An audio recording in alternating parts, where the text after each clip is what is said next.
দিনহাটায় গুলিবিদ্ধ তৃণমূল কর্মী। দিনহাটার কোয়ালিদহ গ্রামে দুষ্কৃতীদের গুলি। গতকাল রাতে গুলিবিদ্ধ তৃণমূল কর্মী ধনেশ্বর দাস।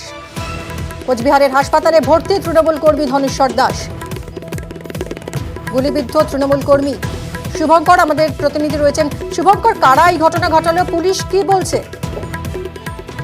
দেখো, গতকাল রাতে তৃণমূল কর্মী দিনহাটা 1 ব্লকের কোয়ালিদহ গ্রামের তৃণমূল কর্মী ধনেশ্বর দাস, তার বাড়ি কোয়ালিদহ গ্রামে। তিনি যখন রাতের বেলা বাজার থেকে বাড়ি ফিরছিলেন, সে সময় তাকে লক্ষ্য করে একদল দুষ্কৃতী গুলি চালায়।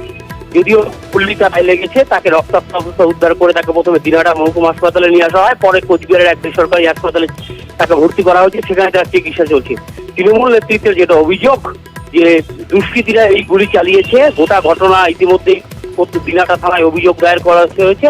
পাশাপাশি ঘটনার তদন্ত শুরু করেছে দিনহাটা থানার পুলিশ। মিমি, ধন্যবাদ শুভঙ্কর।